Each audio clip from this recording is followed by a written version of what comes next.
The first time I saw her, she was sitting on a park bench, sketching the city skyline in a worn-out notebook. There was a quiet strength about her, a gentle light in her eyes that seemed to push back the shadows. I was in a dark place back then, wrestling with my own demons, feeling like I was drowning in an ocean of silence. My guitar was my only companion, but even its strings felt heavy and lifeless. I sat down a few benches away, trying to strum a melody that had been stuck in my head for days. It was clunky, soulless. She must have noticed my frustration because she looked up and smiled. Just a small, simple smile, but it was like a sudden sunrise after a long night. She didn't say a word, just went back to her drawing. But in that moment, something shifted. Her quiet presence gave me the space I needed to breathe. We started talking after that. Little conversations that grew into long, winding discussions about art, music, and the beautiful, broken pieces of life. Her name was Elara. She told me about her love for capturing fleeting moments, for finding beauty in the cracks and crevices of the world. I told her about the music that lived inside me, the songs I was too afraid to let out. Elara became my anchor.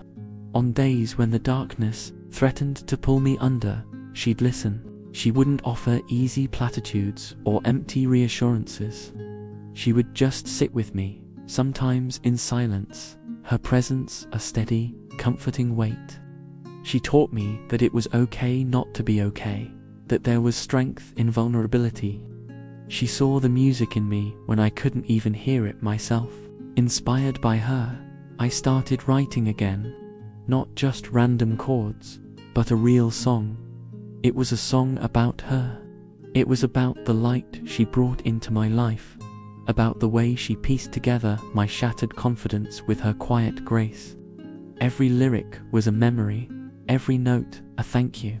I poured every ounce of gratitude, admiration, and love I felt for her into that melody. It was the most honest thing I had ever created. I called the song Elara's Light. I practiced it day and night until the chords flowed from my fingers like water.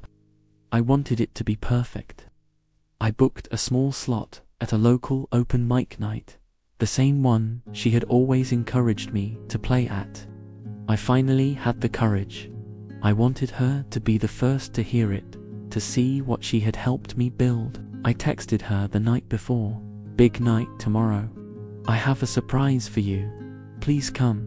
She replied with a simple, "I'll be there." My heart soared.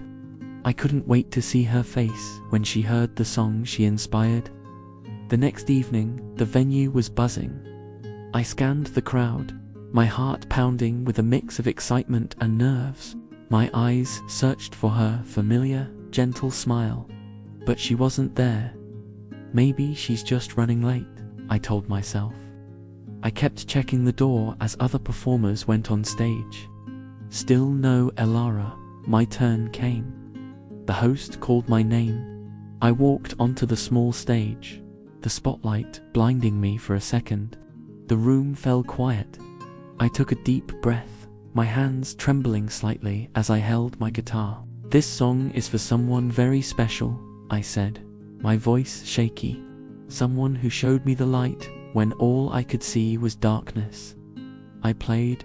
I closed my eyes and poured my entire soul into the performance. I sang about the park bench, her sketchbook, and the quiet strength in her eyes. I sang about the way she saved me, without ever knowing she did. When the last chord faded, the room was silent for a beat, and then it erupted in applause. It was overwhelming. People came up to me afterward, their eyes misty, telling me how much the song moved them. But the one person I wanted to see, the one person this was all for, was still missing. A knot of worry tightened in my stomach. I packed up my guitar and rushed out, calling her number. It went straight to voicemail. I called again and again. Nothing. I went to her apartment, but no one answered. The next morning, I got a call. It was from a number I didn't recognize. It was her mother. Her voice was strained, filled with a sorrow that chilled me to the bone. She told me that on the morning of my performance, Alara had been admitted to a mental health ward. She had been fighting her own silent battles, battles far deeper and darker than I had ever imagined. She was the one who always seemed so strong, my rock, my light.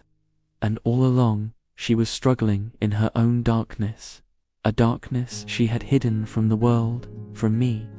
The girl who taught me how to survive my darkest days was fighting for her own survival, and the song I wrote to thank her, she never got to hear. Thank you for watching. Please subscribe for more if you enjoy this. Like and share if this story resonated with you. See you in the next one.